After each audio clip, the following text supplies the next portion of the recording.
Yo, so guys, welcome back to another video. This is a reaction to the history of the United States in 10 minutes. I reacted to a video from this channel a week and a half ago. It was to do, was it to do the Civil War? It was part one. Did he really? I don't even know if he's released part two, but it was a reaction that I found interesting. And yeah, I guess obviously that was just on one specific event, but this is the entirety. I guess even, I don't know, before like the European colonizers came there, maybe from the right from the start. I don't know. He says the United States, so maybe not the land. It means the actual country. But yeah, we're gonna check this out anyway. Hopefully, going to enjoy. So I'm a bit tired. I don't know. Today I'm just feeling really exhausted, and I'm in a bit of a rush. So head all over the place. But we're gonna jump into this reaction. Hopefully, going to enjoy. Links are in the description to my Patreon if you want to see some more of my reactions that I can't post to YouTube for whatever reasons. But yeah, let's jump into this and see the entire history in 10 minutes. I assume some things aren't going to be mentioned, but it is a kind of rushed video, so probably to be expected. Even if the United States of America emerged as an independent country after 1776 and recognized in 1783, the history of these lands is deeper than that. Okay. Thousands of years ago, the first people settled in the American continent. It is not exactly known how the Native Americans first settled in these territories, but a theory says that people migrated from Eurasia starting 30,000 years ago across a land bridge known as Beringia. This connected Siberia to North America during the Ice Age. This migration continued until 10,000 years ago. At that time, a glacial period ended and the land bridge became submerged by the rising ocean. But before we move any further, we want to give a big thank you to Raid Shadow. Raid again. You gotta love it. They're always supplying people with the ads. It's good to see, man. Getting his money. You love to see it.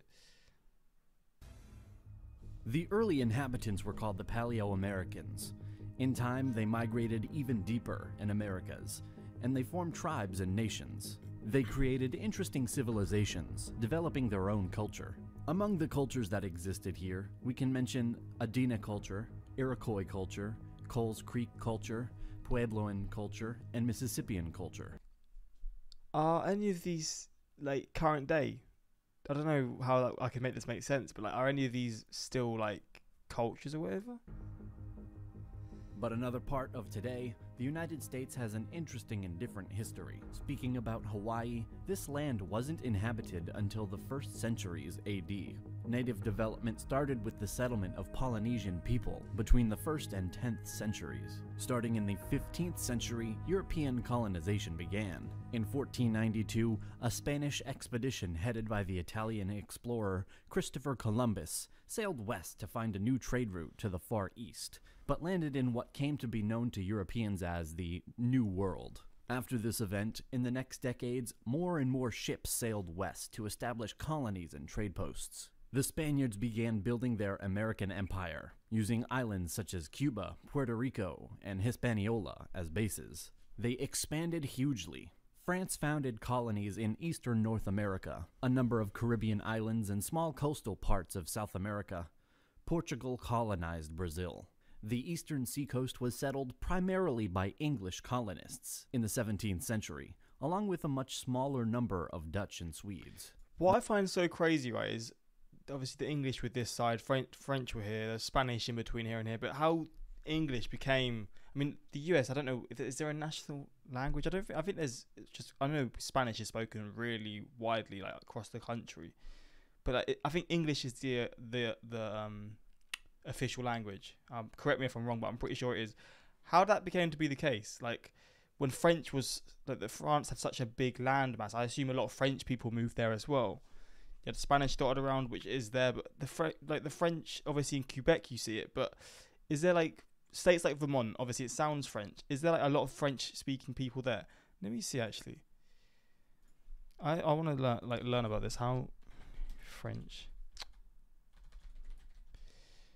speaking people. Oh, for God's sake, I'm so bad at typing.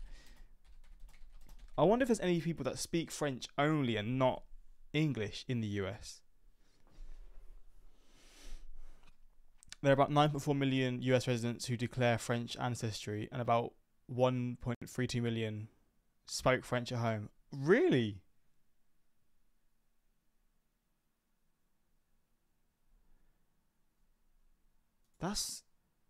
That's really surprising. 1.32 million. I guess it is a lot near like the sort of Quebec US border. Like Vermont, I guess just the New England territories, I assume, maybe not, but that's really, actually, I guess Alaska is a shout. Arizona, actually, it will say here the states that have the most French speaking people. So my guess is Vermont. The highest percentage is New Hampshire is 10.3, Vermont's 8.8. So I was kind of right, but that's in terms of the percentage of the population. It's not actually the most people. The most people is Texas, I think. Massachusetts. So French Anglo population. French Canadian. Oh, okay. Oh, so French Canadian 14.6 in New Hampshire, 10.9. Rhode Island 14.5, Vermont. Okay, so that's a bit different to the French Canadian, the French American. All right, this sort of region, it does make more sense. But here as well, obviously you have like Louisiana, which it was like it's really French inspired, like the cities and stuff. But I don't know how many people actually speak French in that city and in that region as well. The first successful English colony, Jamestown, was established in 1607 on the James River in Virginia. New wave of settlers arrived in the late 17th century and established commercial agriculture based on tobacco. Even though there were some conflicts between the Native Americans and English settlers, the colonies managed to expand pretty fast, and more people settled in. Each of the 13 American colonies had slightly different governmental structure. In fact, a colony was ruled by a governor appointed from London. This governor controlled the administration and relied upon a locally elected legislature to vote taxes and make laws. By the 18th century, the American colonies were growing very rapidly, and as a result of low death rates, along with ample supplies of land and food, this attracted a heavy flow of immigrants. The tobacco and rice plantations imported African slaves for labor from the British colonies in the West Indies, and by the 1770s, African slaves comprised a fifth of the American population. The question of independence from Britain did not arise as long as the colonies needed British military support against the French and Spanish powers. The French and Indian War was an event created by the political development of the colonies. It was also part of the larger 7 Years' War. Britain beat French forces, and France lost their colonies and territories in Canada and Louisiana. The war was costly, and Britain needed money. The British Parliament passed the Stamp Act of 1765, imposing a tax on the colonies without going through the colonial legislatures. The issue was drawn. Did Parliament have this right to tax Americans who were not represented in it? Crying, "No taxation without representation." The colonists refused to pay the taxes, as tensions escalated in the late 1760s and early 1770s. The Boston Tea Party in 1773 was marked as the start of the Revolution. It happened in the town of Boston to protest against the new tax on tea. Parliament quickly responded the next year with the Coercive Acts, stripping Massachusetts of its historic right of self-government and putting it under army rule, which sparked outrage and resistance in all 13 colonies. Leaders from all 13 colonies gathered and created the First Continental Congress to coordinate their resistance. The Congress called for a boycott of British trade, published a list of rights and grievances, and petitioned the king for redress of those grievances. It wasn't about independence at that point, but this appeal had no effect, and so the Second Continental Congress was created in 1775. In order to organize the defense of the colonies against the British Army. The 13 colonies began a rebellion against British rule in 1775 and proclaimed their independence in 1776 as the United States of America. In the American Revolutionary War, 1775 to 1783, the Americans captured the British invasion army at Saratoga in 1777, secured the Northeast, and encouraged the French to make a military alliance with the United States. Oh, France wow. They swapped sides. Oh, god damn. I didn't know about that. Maybe I missed it in previous reactions. I probably did know me, but they just switched sides like that. In Spain and the Netherlands, thus balancing the military and naval forces on each side, as Britain had no allies. General George Washington was an excellent organizer and administrator, who worked successfully with Congress and the state governors, selecting and mentoring his senior officers, supporting and training his troops, and maintaining an idealistic Republican army. The American Revolution was a success, and at the Peace of Paris of 1783, their independence was recognized. And even so, the former colonies gained more than expected. The expansion to the west started, incorporating the Amerindian lands, west of the Appalachian Mountains. A deal was made by the United States President Thomas Jefferson in 1803. He bought the Louisiana Territory from France. Initial diplomats sent to France were allowed to spend up to $10 million in order to buy just New Orleans, and, if possible, the west bank of the Mississippi River. But the French government said that for $5 million more, all of the Louisiana Territory would be sold. The president approved the deal, and the U.S. doubled its size. In the middle of the 19th century, some cessions were happening, and Texas in joining the Union in 1845, and after the war against Mexican Empire, the United States will take important lands and expand even further. In 1861, after Abraham Lincoln was elected, some states from the South, the Confederation, attacked the rest. The South Revolt was happening due to controversy over the enslavement of black people. In 1860, the United States was led by Abraham Lincoln, supporting banning slavery in all territories. War broke out in April 1861, when secessionist forces attacked Fort Sumter in South Carolina. After 4 years of war, the Union achieved its victory, and the Confederates were defeated. National unity was slowly restored. The national government expanded its power. The 19th century was a period of economic expansion.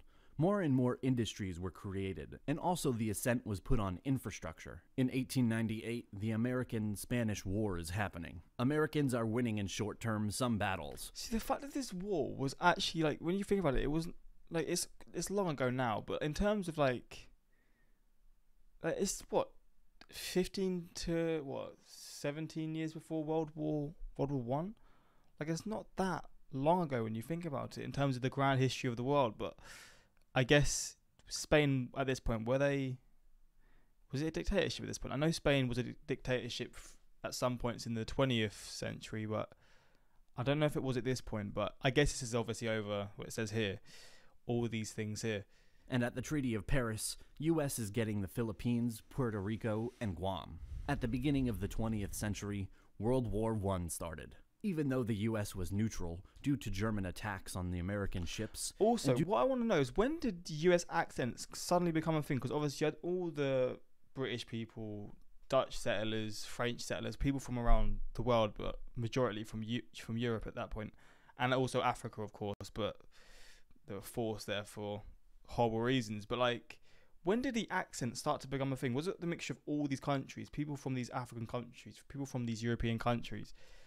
Obviously, you have British people who, I don't know how the accent could slowly change, but just a mixture of all of those people from different countries around those regions. Did it just lead to the accent like that? I just wonder how it led to it, because it's just so different. And at this point in the US's history, was there still, like, points in time? So just before World War One happened, was there still, like, a lot of, I don't know if the accent was as prominent then, pretty much. I don't know how what I'm saying is trying to make sense, but I just can't understand how it sort of led to the accent that it is now, because I just don't understand how, when you've got all these British people that came there and people from these other countries, how it just led to it. I don't know, I'm just repeating myself, but I just wonder. And at this point, was it still typical to see an American person that would be speaking and sound like they're from a completely different country? And maybe it's like that now, I don't actually know, but I'm just sort of, I don't know. I can't really say it how I want, but I'm just curious as to how it led to it, because the accent is just so different, but there's reasons behind everything, right? Due to their intentions to make Mexico join against the US, the Americans joined the Allies. After this event, the economy was growing and all was good, until the Great Depression, which started in 1929. This event shook the world and created a base on which the Second World War will start. United States joined the Allies after being attacked at Pearl Harbor on December 7th, 1941, by the Japanese Empire. Americans fought a distant war in Europe, Pacific, and they provided supplies to the Soviets. armored cars, motorized equipment, food, etc. Winning battle by battle in the Pacific, getting closer to the Japanese mainland, and after D-Day in Europe in 1944, the Americans managed to have a great impact and to help a lot on the Allied side. The war ended in 1945, Germany capitulated in May, and Japan in September after the 2 nuclear bombs dropped at Hiroshima and Nagasaki. The United States and Soviet Union emerged as rival superpowers in the aftermath of World War II. That still blows my mind how they went from allies to instant enemies. This was a period known as the Cold War. The 2 countries confronted each other indirectly in the arms race, proxy wars across the world, including the Korean and Vietnam Wars, and propaganda campaigns. The purpose of this was to stop the spread of communism. In the 1960s, waves of civil rights movements started, rights of voting and freedom of movement to African Americans and other racial minorities. The Cold War ended with the collapse of the Soviet Union. After, the United States has been focusing on modern conflicts in the Middle East. The beginning of the 21st century saw the September 11th attacks carried out by Al-Qaeda in 2001, which was later followed by the wars in Iraq and Afghanistan. In 2008, the United States had its worst economic crisis since the Great Depression.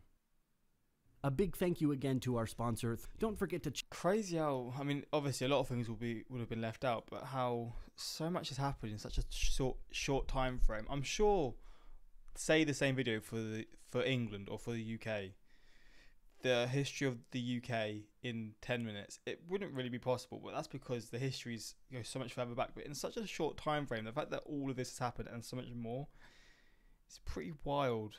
It is crazy how it just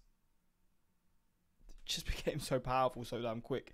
But yeah, hopefully you enjoy this reaction, and if you want more of this stuff, let me know in the comments. Sorry again, I do feel really tired, so I probably seem a bit out of it, but yeah, I've got to get the reactions out. So yeah, hopefully you enjoyed, and until next time, like, subscribe. Peace.